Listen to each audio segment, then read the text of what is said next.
Was Sylvia Likens a masochist? That could not be determined. She was subjected to immense torture for months, yet the thought of retaliating or running away never occurred to her. If she ran away, she had no place to go. The Baniszewski house was her cage.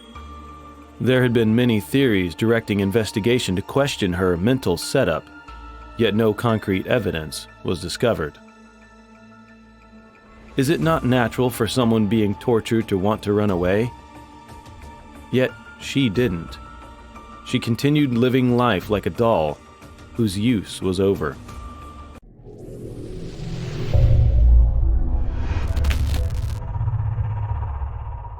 In October, Sylvia was ordered to quit school because of an unfortunate incident. She had no gym suit, and Gertrude wouldn't lend her any money to buy one. One day, Sylvia came home wearing a gym suit, claiming she had found it.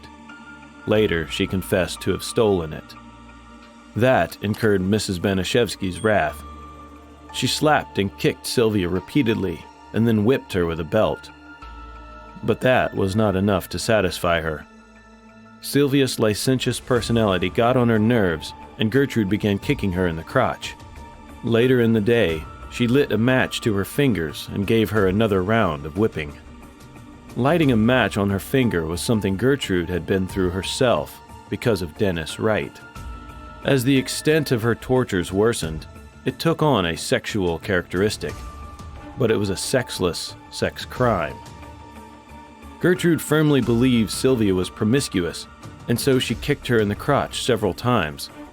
Later, in the autopsy, her vagina and other reproductive parts were found to be severely deformed. The assaults were merely sex-implied. It is a wonder to the investigators why Gertrude and the group never raped or forced her into oral sex, even though they had subjected her to every unimaginable torture the human mind could think of. The theory to support it is that they firmly hated Sylvia for being a slut and feared sexually transmitted diseases from her. Gertrude had doubts about the bundles of notes stashed away in Sylvia's clothes. They couldn't have just come from turning in empty soda pop bottles as claimed by her, but from theft.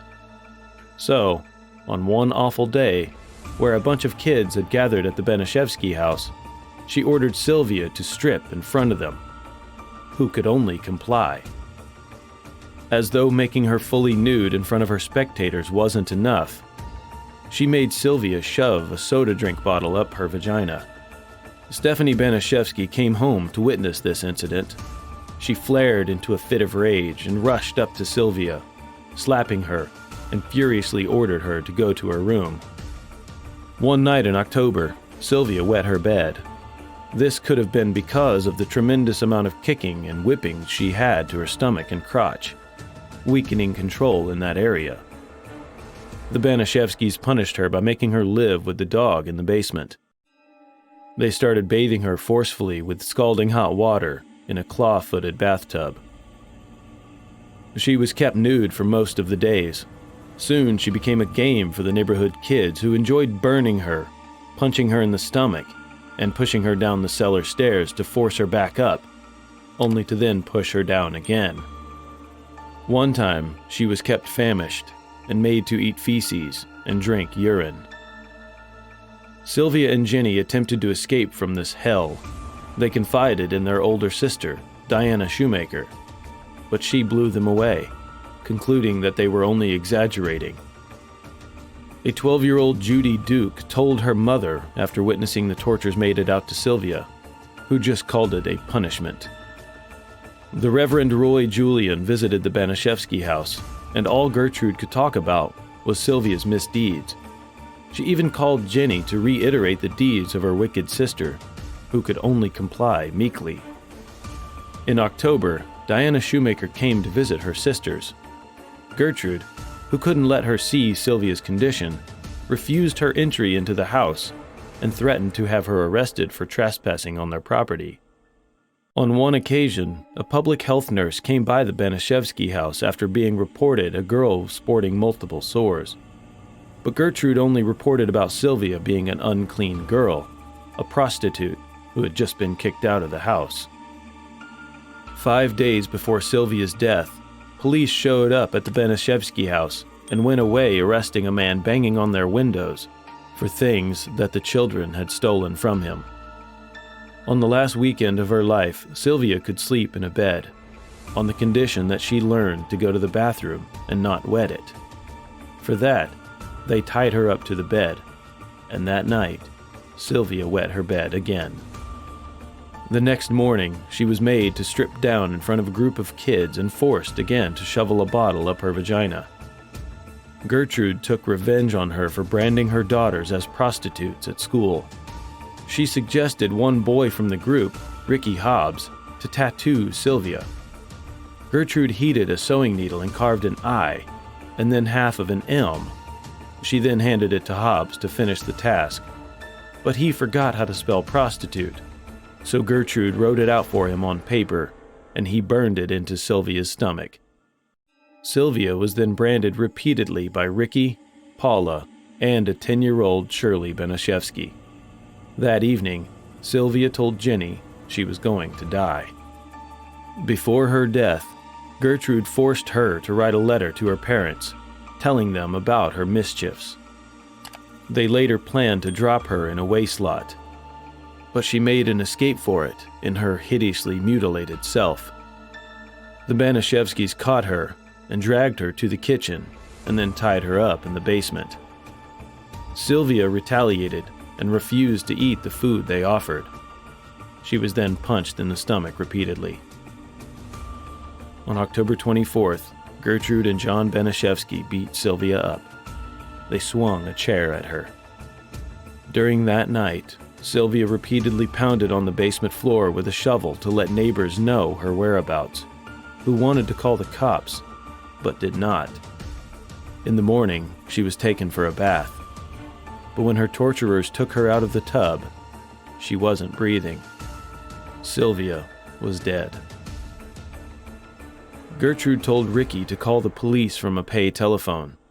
When they arrived on the spot, she handed them the letter written by Sylvia.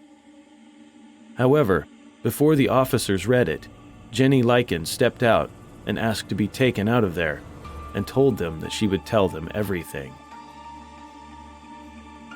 Gertrude, Paula, Stephanie, and John Baniszewski, Richard Hobbs, and Coy Hubbard were arrested along with younger juveniles Anna Cisco, Judy Duke, Randy Lepper, and Mike Monroe. Most of them blamed their actions on Gertrude. The younger juveniles were released, along with the younger Baniszewskis being arranged for bail by their attorneys.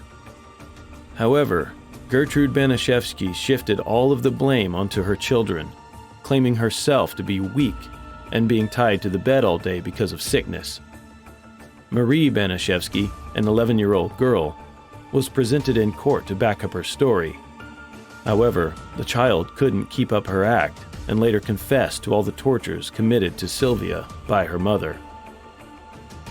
The judge convicted Gertrude of first-degree murder and sentenced her to lifetime imprisonment, along with Paula being convicted of second-degree murder.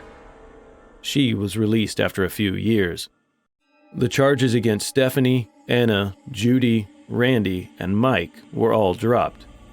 John Baniszewski, Coy Hubbard, and Richard Hobbs were found guilty of manslaughter, and each of them spent 18 months in a juvenile detention facility.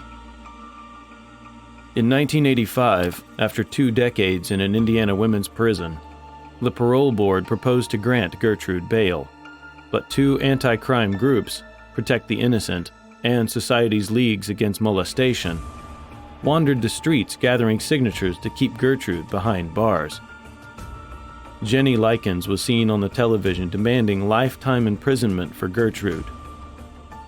Gertrude left the prison on December 4th and was moved to Iowa, where she lived under the name Nadine Van Fossen and died in 1990 of lung cancer.